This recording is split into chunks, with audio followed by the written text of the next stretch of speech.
Баршаңызға сәлем алейкум, каналыма қош келдіңіздер. Бүгін сіздермен бірге ешқандай да миксерді қажет етпейтін, небәрі 25 минутта ғана жасалатын өте оңай және де дәмді пирог дайындайтын боламыз, немесе оны басқаша еріншек пахлава деп айтуға болады. Міндетті түрде видеоны соңына дейін қарап, каналыма тіркеліп қоңырауша белгісін басуды ұмытпаңыздар. Ең бірінші қамырын жасауға кірісеміз. Ол үшін алдын ала електен өткізіп алған ұнымызды саламыз, үстіне сары майымызды саламыз. Сары маймен де кішкене бөлме температурасында тұрғандықтан жұмсақтау болып жатыр, сондықтан өте оңай крошкалар, яғни ұнтақтар жасалады. Егер сіздердің майларыңыз қатып тұрған болса, күштің көмегімен өткізіп алсаңыздар болады. Міне біз толықтай осы екі қоспамыз ұнтаққа айналғанға дейін қолымызбен ұнтақ жасап шығамыз. Келесі кезекте бір ас қасық қопсытқыш саламыз, және де 2 ас қасық қант саламыз. Менде қоңыр қант, кәдімгі қарапайым қантты салсаңыздар да болады.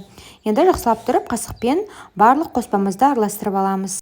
Міне біз жақсылап араластырып алдық. Енді қазір осы ұнтақтарды мен ортаңғы бөлігін ашып аламын. Осы ортаңғы бөлігіне бір жұмыртқамызды саламыз.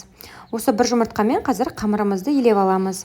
Басында бір жұмыртқа сияқты болып көрінуі мүмкін, бірақ та осы бір жұмыртқа бізге жеткілікті, себебі біздің құрамымызда сары май болғандықтан өте оңай қамыр жасалады. Міне біздің қамырымыз дайын болды. Көріп тұрғандарыңыздай өте жұмсақ, жұп-жұмсақ. Міне көрсетейін сіздерге. Осындай қамыр шығуы керек. Енді қазір біз қамырды формамызға орналастыратын боламыз. Мендегі форма диаметрі 24 см. Тура осындай 24 см алсаңыздар болады.